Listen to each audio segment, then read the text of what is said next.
my lovely Atlantis Scalar peeps. It's another Monday, and I've got so much to share with you. First of all, my prayers go out to Florida, and I hope you guys send your prayers as well. Today, we're going to talk about what I'm doing now is, last weekend, I spent so many hours researching about the relationship between gut health and health of the rest of the body, especially brain health, actually. So many people in the Western world, because we eat so many processed food, because of antibiotic use and so many other things, do have something called gut dysbiosis. It's the whole relationship between the bacteria and the immune response of the host is all messed up. And there's more bad bacteria, not enough good bacteria. It's very complicated. So anyway, that's why I'm doing this big microbiome optimization sale. And I want to tell you a couple of things that, what I see is that the gut microbiome is so freaking complex. And there's so many imbalances in it that can result in physical, mental, and emotional issues. So anyway, I don't know when Eric's going to stop. He always stops it when he thinks the people he wants to have it, order it. I don't know what it is. He knows. There's people out there that know they need it. And so he will tell me. I'll check with him every day. The important fact is 70 to 80% of the body's immune system is actually in the gut. Did you guys know that? I only just found that out. I'm a doctor. The gut has more neurotransmitters than the brain, with some neurotransmitters being predominantly in the brain, but 95% of serotonin is manufactured and used in the gut. 95%. Also, the gut manufactures and uses more than 20 hormones. And so this makes the gut the largest and most important endocrine organ. You believe that? I mean, I just thought it's like you eat, you poop. But nope, more complicated than that. Now, here's just a partial list of some of the diseases and disorders that are associated with the dysfunctional gut microbiome. Diabetes type 1, diabetes type 2, gestational diabetes, obesity, some of you guys who have trouble losing weight, metabolic syndrome, which is basically insulin resistance, high blood pressure, and obesity. All autoimmune diseases. See, the thought is that with autoimmune diseases, we don't inherit our familial DNA. We inherit their microbiome. Can you believe that? All right, fibromyalgia, muscular sclerosis, amyotrophic lateral sclerosis. I love saying that because it makes me sound so much smarter than I really am. Just like the bacteria that causes bloody diarrhea. Campylobacter Anyway, muscular dystrophy, irritable bowel syndrome, C and D, inflammatory bowel disease, cognitive and memory issues like brain fog. That's a lot of times has roots in GI microbiome dysbiosis, anxiety, depression, reward and addiction issues, the ability to handle stress, the ability to feel happy, Parkinson's disease, autism, and pretty much everything on the autistic spectrum, basically. Cardiovascular disease, including atherosclerosis, etc. Hypertension, high blood pressure, cerebral vascular disease, strokes.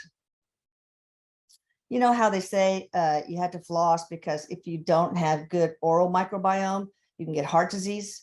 Same thing with the gut. But what I do with the microbiome optimization, I take care of every tract, the oral, pharyngeal, the GI, and even the vaginal, if you're female. If you're not a female, no, I'm not going to take care of your vagina. Liver disease, cirrhosis, hepatitis, non-alcoholic fatty liver disease, also known as NASH, chronic kidney disease, chronic pulmonary disease, including pulmonary fibrosis, asthma, bronchitis, etc. Cancer, anybody with cancer should have this done. Alzheimer's and other forms of dementia, attention deficit disorder, schizophrenia, Painful periods, otherwise known as dysmenorrhea. And that's why taking care of the vaginal microbiome can really help this. Dysfunctional, any kind of dysfunctional immune system. Small intestine bacterial overgrowth, SIBO. Allergies. And a lot of people, if you did not get results from the allergy service, that it could be that you need the microbiome optimization too. And sometimes many of these services, if you got the anti-diabetes thing, etc., if they did not give you what you wanted, it's probably because you have a gut dysbiosis. Chronic HIV, eczema, and even long COVID. I mean, look at this, guys. Just take a moment and look at it.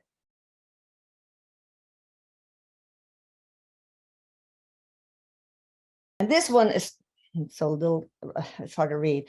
Gut-brain axis is gut-brain. It's all tied to genetics and epigenetics, diet, mode of delivery, environment, drugs, exercise, social, it affects this, social interaction, stress, happiness, Parkinson's disease, cognitive behavior, even food intake. So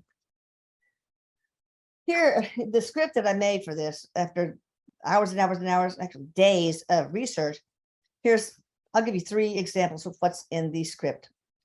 So-and-so, say Jane Doe, is immediately and permanently completely freed from a curative gastrointestinal hypochlorhydria. Sometimes it's related to reflux, etc.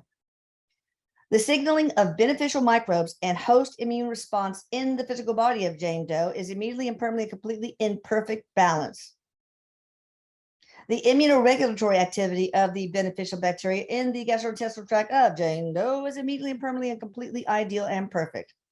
Also, I will say too that it's pretty important to consider taking pre and postbiotics, because sometimes that can even help a lot synergistically. Here's just some of the things that some of the articles that I read, and a lot of it's really complicated medical journal stuff. They have this, and I really think that you guys should read this. Center for Ecogenetics and Environmental Health, Fast Facts About the Human Microbiome. Go ahead and do a Google search on it, and it looks like this. Do read that. It's just important. And also, it also gives some links, like there's an NIH Human Microbiome Project. There's an article on the Human Genome 10th Anniversary, digging deep into the microbiome. The microbiome and autoimmune disease. Dust in dogs, in homes with dogs may protect against allergies and asthma. This probably has to do with the microbiome. Family ties, taking on the intricacies of the gut microbiome. Now, here's some questions that researchers are still grappling with. How is a specific microbiome established in an individual? And does it change over time? Oh, yes, it does. Okay, how do the human host and microbe community interact? How does a particular combination of microbes affect nutrition? It's important. And how do changes in diet affect the microbiome? Processed foods bad. Okay. How does the microbiome affect immunity and contribute to disease? I mean, how does that connection happen? How do antibiotics affect the microbiome? Conversely, how do microbes in our body affect how we respond to various drugs? How can a microbiome be altered to improve health? Of course, the last straw is a fecal transplant. You want that, like just somebody else's poop from their perfect microbiome into your gut?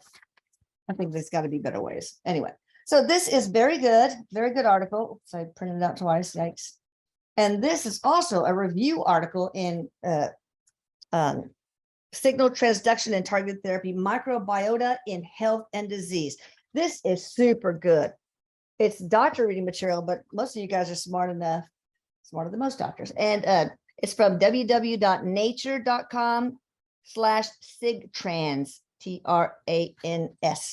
Anyway, it looks like this. Try to look that up too. Okay.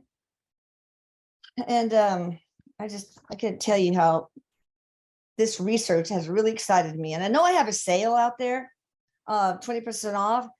But if it really does a lot of good, I'm just going to I may keep it at a sale price. It depends on how long it takes, because this is a bitch of a service. There are 15 plus pages in the intent script alone, and tons of frequencies to go through. So we'll see, how exhausting it is for me. And I guess that's it. Oh yeah. One of the things, as I keep saying, I always research. I always do my continuing medical education, and I always nudge. Sometimes I channel it. Hey, Mom, go look up phosphorus. And I did find out that phosphorus levels that are high increase the aging process. So now in the age reversal, I have decreased the amount of phosphorus in the physical body. And yeah, if you guys get this microbiome optimization, please give me feedback as to the results. This is new, so I don't know how long it's going to take to see effects. I really don't. If I did, I would tell you. And Paula's going to show me the some sneak peeks of the documentary. She will have already seen it by the time this video comes out. But so we're really excited about that happening. And Robert Holter is still working on colorizing and color tweaking and sound tweaking, etc. But then it's done.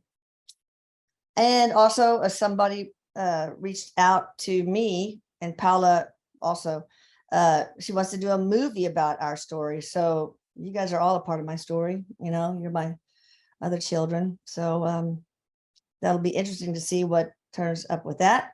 We're going to have a Zoom call sometime mid next week. So I think it's the day before Eric's death day. So God, send prayers for that. That's the worst. Anyway, we have a YouTube live on that day too for Atlantis Scalar. So I will start posting the link and information for that too. So don't miss it. Please be sure you share this with anybody with a neuropsychiatric or physical illness. Okay. Let's help more people out there. And also hit the notification button and subscribe. All right. I love you guys. Bye.